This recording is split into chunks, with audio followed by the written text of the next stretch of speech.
मुल्क में सियासी सर्कस जारी है जिसमें हर रोज एक नया तमाशा होता है। आजकल होने वाला सियासी तमाशा क्या रंग लाएगा? कहीं ये सर्कस खूनी सर्कस में तो नहीं बदल जाएगा? यही इस वीडियो का मौजू है। यूं तो इस मुल्क में हमेशा से ही सियासी सर्कस जारी रहा है, लेकिन अब ये सियासी सर्कस देखने वालों को एंटरटेन करने से ज्यादा तबाह करता दिखाई देता है।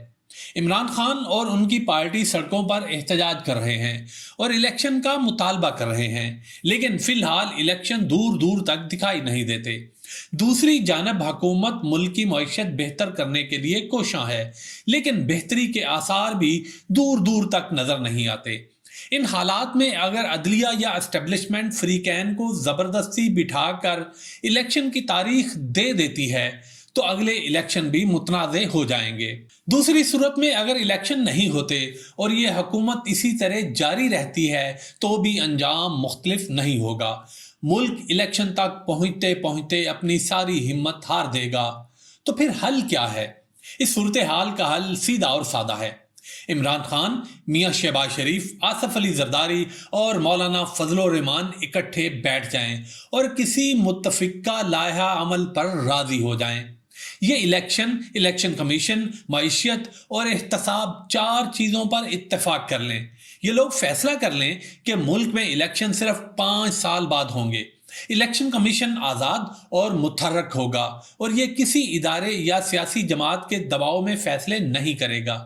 मुल्क की मईशत के चंद बड़े पैरामीटर्स भी तय कर दिए जाएं। हमने IMF के चुंगल से कब आजाद होना है, टैक्स पॉलिसी क्या होगी, इंपोर्ट्स की इजाजत कहां तक दी जाएगी और हम क्या क्या एक्सपोर्ट करेंगे। ये फैसला भी कर लिया जाए कि हुकूमत किसी सियासी मुखालिफ के खिलाफ सियासी मुकदमा नहीं बनाएगी। ये लोग ये फैसले करें और मुल्क में उसके बाद इलेक्शन करा दिए जाएं। फिर जिसकी अक्सरियत हो उसे हुकूमत बनाने और चलाने का मौका दिया जाए। अगर इमरान खान कामयाब हो जाएं तो उन्हें रोकने की कोशिश न की जाए, और अगर पीपल्स पार्टी, नून लीग या JUI अक्सरियत हासिल कर ले तो ये खा मौलाना फजल रहमान को वज़ीर आज़म बना दे, कोई उनका रास्ता ना रोके।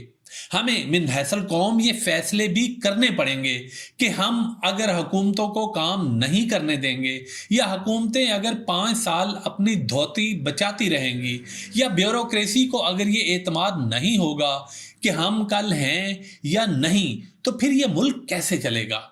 दूसरा, हम जब अदलिया से इलेक्शन, फौज से पार्लियामेंट और पुलिस से सिक्योरिटी का काम लेंगे तो भी मुल्क कैसे चलेगा?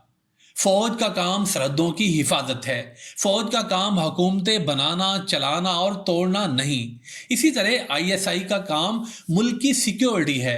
ये अगर हुकूमत बनाए, चलाए और गिराएगी तो सिक्योरिटी का काम कौन करेगा?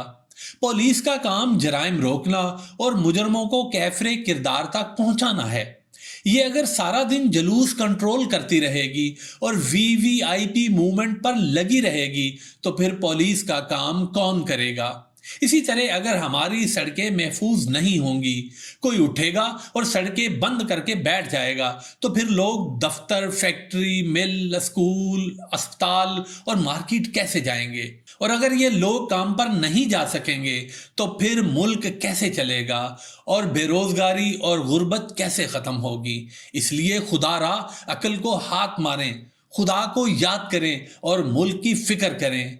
कोई मुल्क इस तरह के सियासी सर्कस में ज्यादा देर नहीं चल सकता। आप लोग सियासतदान हैं और सियासतदानों का काम मुल्क चलाना होता है, मुल्क बर्बाद करना नहीं होता। याद रखें कि इमरान खान बेशक पूरी दुनिया की जेलें भी भर दें या हुकूमत खा पूरी PTI को गिरफ्तार करके जेलों में डाल दे, तो भी इससे मसला हल नहीं होगा और बहरान खत्म नहीं होगा। बहरान और मसाइल का सिर्फ एक ही हल है और वो है अपोजिशन और हुकूमत के दरमियान डायलॉग।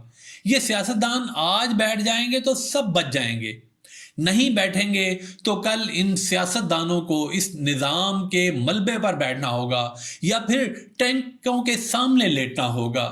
ये बहरहाल किसी न किसी दिन एक दूसरे को कबूल करने और हाथ मिलाने पर मजबूर हो जाएंगे। लिहाजा बेहतर यही है कि ये लोग आज एक जगह मिल बैठें और मुल्क व कौम के वसी तर मफाद में फैसले कर लें। اس ملک کو چلنے دیں اور قوم کو سکھ کا سانس لینے دیں.